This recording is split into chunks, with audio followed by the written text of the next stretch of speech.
ప్రస్తుతం Krishnalanka suspended CI నాగరాజుకి మరొక big shock తగిలింది. నాగరాజు కేవలం సాయి కృష్ణ కేసులో నిందితుడు మాత్రమే కాదు, మరో కేసులో కూడా నిందితుడిగా ఉన్నాడు. ఇంకొక వ్యక్తిని కూడా ఇదే రకంగా బలవన్మరణానికి ప్రేరేపించాడట. క్రాంతి కుమార్ కేసులో ఇప్పుడు నాగరాజుపై మరో కేసు నమోదైంది. అయితే క్రాంతి కుమార్ అనేటువంటి వ్యక్తిని బలవన్మరణానికి కేసులో కొత్త సెక్షన్లు జోడించారు. ఇప్పుడు నాగరాజు పైన బలవన్మరణానికి ప్రేరేపించారనే ఆరోపణలతో అదనపు సెక్షన్లను చేర్చారు విజయవాడ పోలీసులు. బిఎన్ఎస్ సెక్షన్ 108, 193తో పాటుగా SC/ST అట్రాసిటీ కేసు కూడా నమోదు చేశారు. ఇప్పటికే క్రాంతి కుటుంబ సభ్యులు స్టేట్మెంట్ రికార్డు చేశారు పోలీసులు. క్రాంతి మొబైల్ ఫోన్ని కూడా స్వాధీనం చేసుకున్నారు పోలీసులు. విజయవాడ నార్త్ ఏసీపీ సత్యానందం అటు క్రాంతి మొబైల్ ఫోన్ని స్వాధీనం చేసుకున్నారు. ఫోరెన్సిక్ ల్యాబ్కి క్రాంతి మొబైల్ని పంపించారు. ముందు BNSS 194 కింద అనుమానాస్పద మృతిగా నమోదు చేసిన కేసు తన బలవన్మరణానికి సిఐ నాగరాజే కారణమని క్రాంతి సెల్ఫీ వీడియో రికార్డ్ చేసుకున్నారు. సెల్ఫీ వీడియోతో సిఐ నాగరాజ్కి మరింతగా ఈ ఉచ్చు బిగిసింది. ఇప్పటికే సాయి కృష్ణ లాకప్ డెత్ కేసులో రిమాండ్ ఖైదీగా ఉన్న నాగరాజ్కి ఇటు క్రాంతి కుమార్ కేసు కూడా మరింతగా బలాన్ని చేకూర్చబోతోంది. మరింతగా ఆయన పైన వేటు పడబోతుంది. మరింతగా ఆయన పైన శిక్షల స్థాయి కూడా పెంచే అవకాశం ఉంది. SC/ST అట్రాసిటీ కేసు నమోదు చేశారు పోలీసులు. మొదటిగా 194 అనుమానాస్పద మృతిగానే భావించిన పోలీసులు సెల్ఫీ వీడియో కారణంగా నాగరాజుని మరింతగా పోలీసులు లోపలే ఉంచే అవకాశం కూడా ఉంది. సో ఒకసారి మా ప్రతినిధి ఏపీ ఇన్పుట్ కృష్ణమోహన్ సిద్ధంగా ఉన్నారు. కృష్ణమోహన్, నాగరాజుపై మరో కేసు క్రాంతి కుమార్, గతంలో సాయి కృష్ణ, ఇప్పుడు క్రాంతి కుమార్, ఇలా ఎంతమంది బాధితులున్నారు? ఇంకా నాగరాజు విషయంలో పోలీసుల విచారణలో ఎటువంటి విషయాలు బయటపడుతూ ఉన్నాయి? బేసిక్ గా అంటే కృష్ణలంక పోలీస్ స్టేషన్ సంబంధించిన వ్యవహారంలో ఏదైతే సాయి కృష్ణ చనిపోయారో, తర్వాత సస్పెన్షన్ అయ్యారు, తర్వాత వెంటనే ఆయనకి జైలుకి పంపించారు. ప్రస్తుతం ఆయన కేసు రిమాండ్ ఇతర అంశాల మీద కొంత చర్చ జరుగుతున్న పరిస్థితి మనం చూస్తుంది.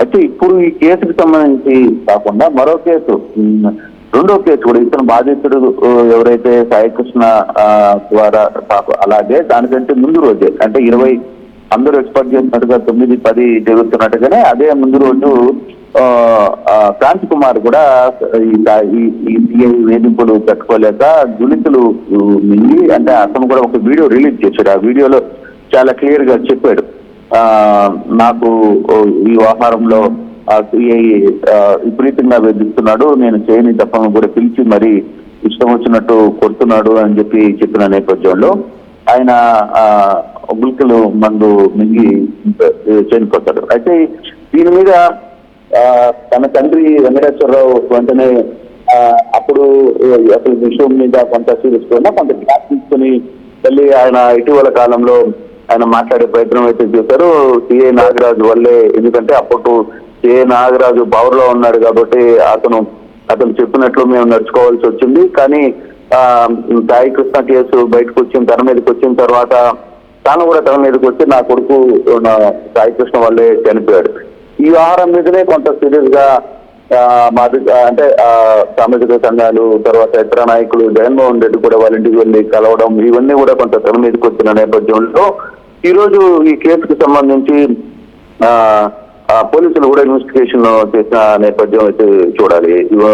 నిన్న mobile Vijayawada north ACP Satyanand Kranthi Kumar ఇంటికి వెళ్లి సభ్యుల్ని పిలిపించి విచారించి స్టేట్మెంట్ రికార్డు చేస్తున్నారు. నాగరాజు పై కొన్ని ఆత్మహత్యకు ప్రారంభించారనేతో పాటు కొన్ని సెక్షన్స్ కూడా యాడ్ చేశారు. ఈ సెక్షన్స్ కింద 108, 193 BNS తో పాటు SC/ST అట్రాసిటీ కేసు కింద కూడా నాగరాజు మీద కేసు నమోదు చేసిన పరిస్థితి అయితే ఉంది. ఈ క్రాంతి కుమార్ ఆత్మహత్య వెనకాల నాగరాజు ప్రమేయం ఉంది అని నేపథ్యంలోనే ఈ కేసుని నమోదు చేశారు.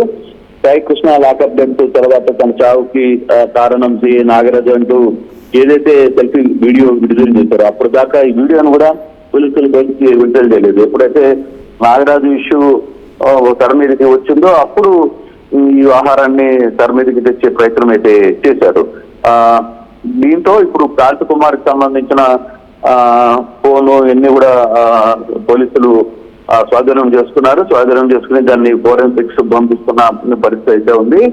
బట్ ఈ కేసు సపరేట్ గా నమోదైంది, ఇది సపరేట్ గా ఇంకో కేసుని నమోదు చేసింది కాబట్టి FIR సంబంధించి అలాగే అట్రాసిటీ కేసుకు సంబంధించి కూడా కేసు నమోదు చేశారు. ఇప్పుడు నాగరాజు ఒక కేసులోనే కాదు, సాయికృష్ణ కేసులోనే కాదు, మిగతా కేసు రెండవ కేసు ఏదైతే ఉందో క్రాంతి కుమార్ కేసులో కూడా అతను ఇప్పుడు దీని మీద ఇన్వెస్టిగేషన్ ఏ విధంగా చూడాలి. ఓన్లీ నాగరాజు మీదనే ఉందా, లేదు గతంలో సాయికృష్ణ కేసులో ఎవరైతే కానిస్టేబుల్ వ్యవహరించారో అదే కేసులో వాళ్ళు కూడా ఈ కేసులో వ్యవహరించారనేది తండ్రి ఆరోపిస్తున్న పరిస్థితి. సో మిగతా వాళ్ళ మీద కూడా కేసు పెడతారా ఏంటి అనేది చూడాల్సిన నేపథ్యం. మొత్తం మీద నాగరాజు మీద క్రాంతి కుమార్ ఆత్మహత్య గెలిపాడు, ఆత్మహత్యను ప్రేరేపించిన విధంగా నాగరాజు చేశాడు అనే దాని మీద మరో కేసు నమోదైన పరిస్థితి ఉంది.